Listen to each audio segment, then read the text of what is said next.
And with focus on Nepal, situation in the country remains extremely volatile.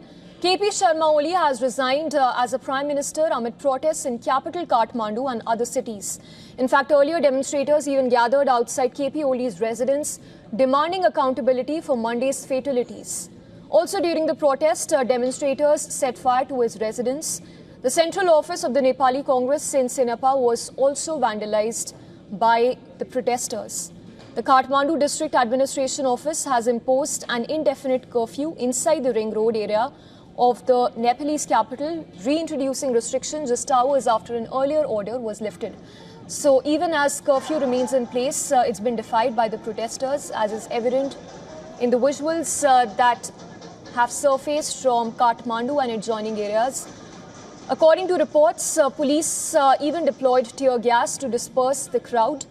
Although authorities stated that security forces had been instructed to exercise restraint and that no live ammunition was authorized, there have been reports of gunfire and bullet injuries.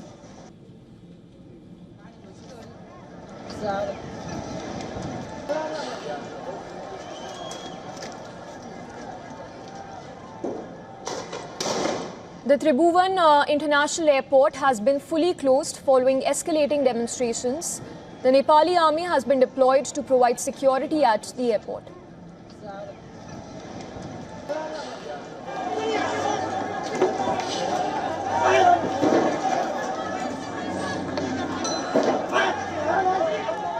Earlier, Nepal's Agriculture Minister Ramnath Adhikari and Health Minister Pradeep Podal, both aligned with the Nepali Congress, have resigned from their posts. Their posts condemn the government crackdown. In fact, their resignation follows that of Home Minister Ramesh Lekhak, who stepped down, taking moral responsibility for the government's handling of the protest.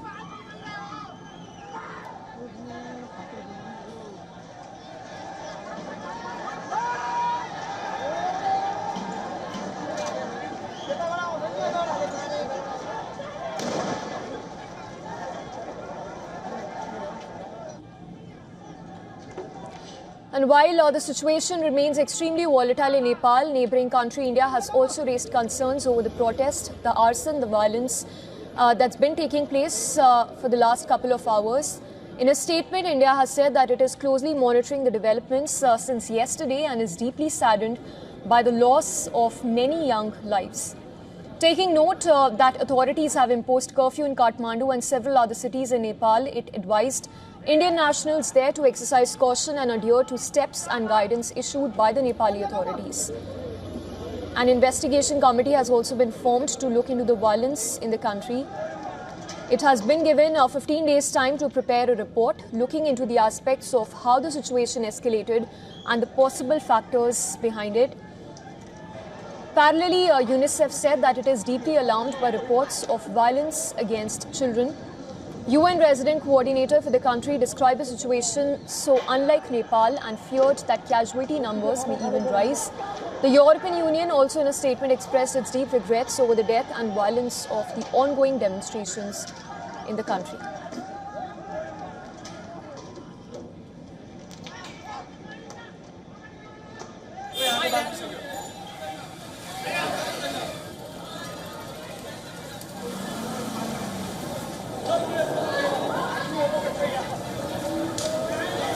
And let's also take a listen in to the ground report that's been sent by a correspondent, Saloni Murarka from Kathmandu.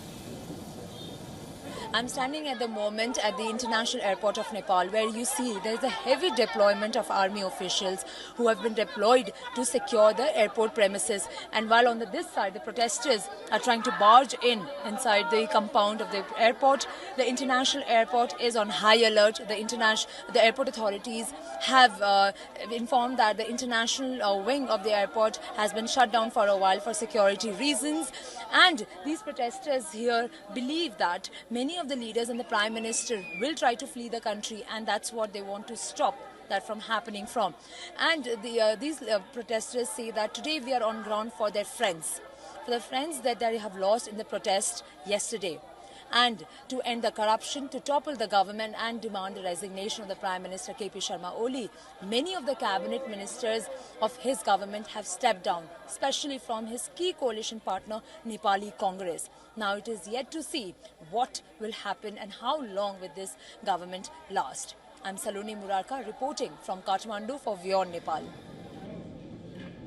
And while curfew remains in place in the country, the visuals that have surfaced show how the protesters have been defying the orders with arson and vandalism, the violence that's been quite rampant for the last 24 hours or so.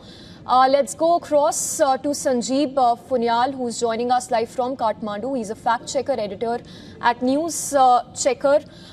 If you can give us a sense of what's happening at the moment. KP Sharma Oli has, of course, resigned from his position. Have the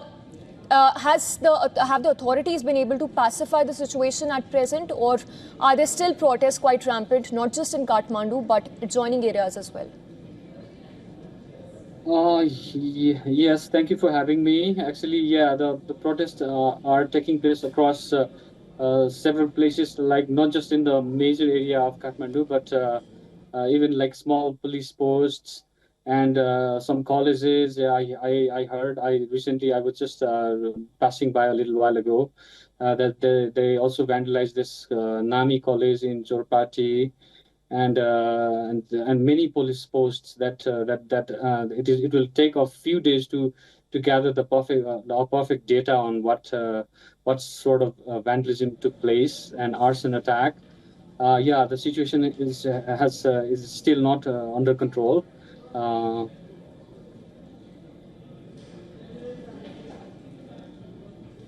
Right, Mr. Funyal, if you can hear us, point taken, but if you can once again tell us what exactly could be the trigger point. Do you think it is only the crackdown on social media ban, which has of course now been lifted, or something bigger which has led to a point as this, where we are seeing rampant protests, arson, vandalism, and the Prime Minister also tendering his resignation?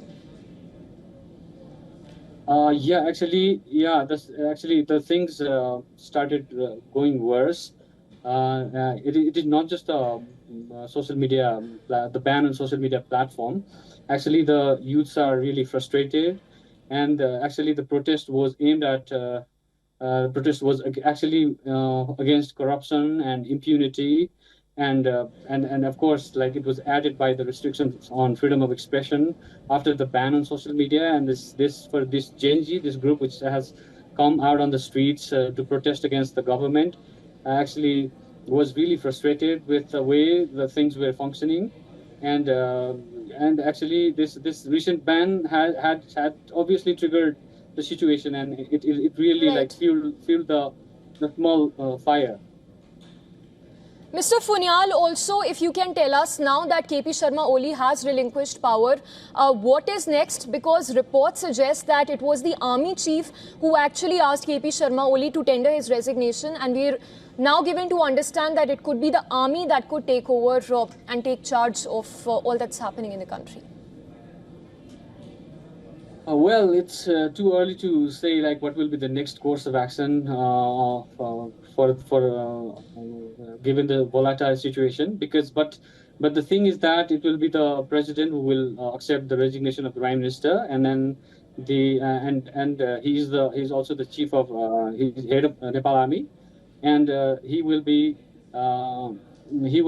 actually calling for the formation of new government, but that should be the course of action. But we still have to wait and see how things will pan out till later today. Yeah, actually, yeah, this is a really unpredictable situation now. Yes, But it is not the army. Actually, your question was it was not the army chief who asked him to resign, but newspaper editorials and like media fraternity and like several major newspapers ran headlines, like ran editorials calling for the resignation of prime minister, and how he has failed to handle the situation. And then yeah, so it is, we can't say that it was the army chief who, because of him, that he resigned. Yes, Mr. Funyal, point taken. Like you mentioned, that there's been anti-government sentiment that's been building over the past few months. If you can tell us what exactly have been the specific demands of the protesters, the general public from the government. Yeah, the main reason actually they had planned a protest against the government and nepotism, actually the nepotism and this corruption that was rampant and in their eyes actually. So that really triggered them for the protest, and then this sudden restrictions on the freedom of expression, like the sudden ban on the social media, has really triggered the situation. Yes. Also, Mr. Funyal, if you can quickly give a sense of what's the situation on the ground at present. Reports suggest, and even a reporter telling us that at least 19 people have lost their lives in these protests.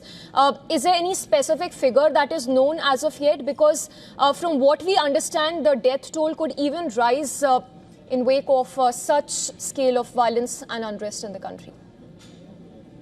Yeah. As of now, the death toll has been put at only 19, but we've heard that hundreds of people have been injured, and like some of like a dozen and scores of them are severely injured, and they could succumb to their injuries. So the death toll could rise. Yes, and is the situation only limited to Kathmandu and adjoining areas, or tensions have only been building in not just Kathmandu but across the cities in Nepal? Yeah, the tensions have definitely have spread. Even yesterday, even in the eastern city of Nepal, Itahari, like two people died. So, and not just in eastern Nepal, also in western Nepal, the protests have erupted across several cities across the city. So this protest uh, has gone beyond imagination. So this is something really unprecedented. Yes, and as we speak, we understand that that India-Nepal border is, of course, on high alert amid these protests that have been triggered as a result of the social media crackdown. Talk to us if the Kathmandu airport is functional at the moment, or is it still shut because of the protesters staging a demonstration just outside the airport? Yeah, I just a little while ago I heard that this Kathmandu airport has been shut completely, even for international airlines. And a little while ago, a few hours ago, the airport has already alerted had shut down domestic airlines. And then later, like the flights that were inbound for Kathmandu airport, they were allowed to land, but now it has been completely shut for the safety regions. The Civil Aviation Authority Nepal chief confirmed it that it was sought for security reasons, because there are so many arson attacks around the airport, which is close to the city and the main protest area. Yes, Mr. Funyal, for the viewers also who are watching this broadcast, who would want to get a better understanding of what's happening at the moment, if you can put the facts here, how many ministers have resigned as of now, the houses that have been vandalized of these VIPs, the ministers, and how many of these ministers have been evacuated to safer places by the army choppers? Oh yeah, this is a bit tricky to to say this is to give the exact figure of how many numbers of ministers have been evacuated to the secured places. But yeah, the major three political parties, the headquarters of major three political parties, the Nepali Congress, the CPN UML, and the Maoist and the CPN Maoist have been vandalized and torched. And apart from that, like the agriculture minister resigned this morning, home minister Lekhak resigned yesterday itself, and other this Rashtriya Swatantra Party lawmakers have resigned, and this chief minister of Madhya province has resigned. So they are gradually the numbers of ministers resigning are increasing. Yes. Mr. Fonial, I will request you to stay with us. Let's take a listen in to this ground report that was filed by a correspondent, Saloni Murarka, just a short while ago. I'm standing at the moment at the international airport of Nepal, where you see there's a heavy deployment of army officials who have been deployed to secure the airport premises. And while on this side, the protesters are trying to barge inside the compound of the airport. The international airport is on high alert. The airport authorities have informed that the international wing of the airport has been shut down for a while for security reasons. And these protesters here believe that many of the leaders and the Prime Minister will try to flee the country, and that's what they want to stop that from happening from. And these protesters say that today we are on ground for their friends, for the friends that they have lost in the protest yesterday, and to end the corruption, to topple the government and demand the resignation of the Prime Minister KP Sharma Oli.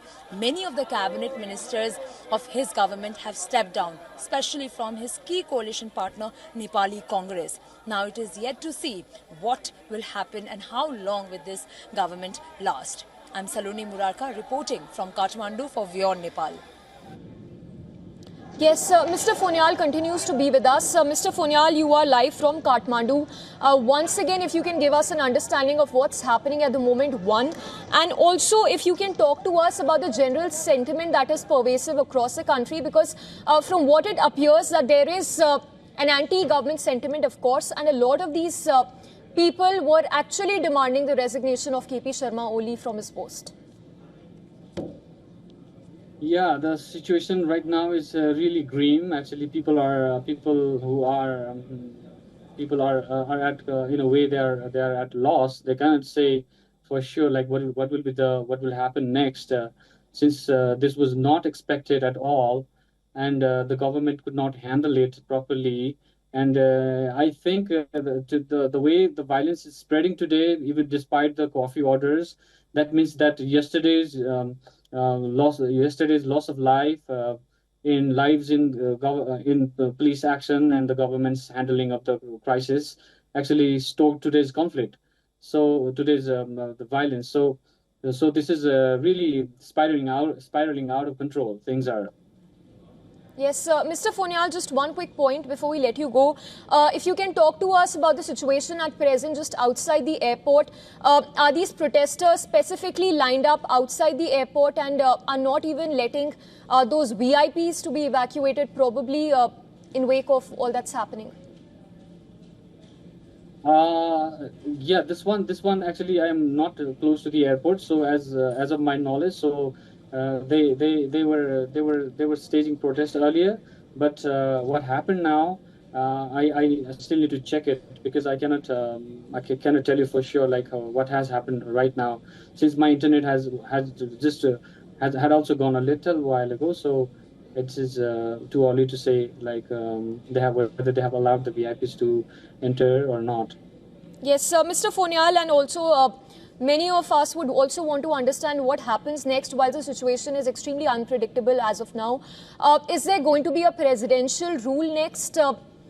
If you can give us an understanding about that. Yeah, as for the next course of action, I hope will be the president will call for the formation of a new government, and since he is the chief of the army, and the army will provide the security to the state army along with other security agencies, and yeah, he will call for the formation of new government, another interim. It could be interim government or according to the constitution of Nepal.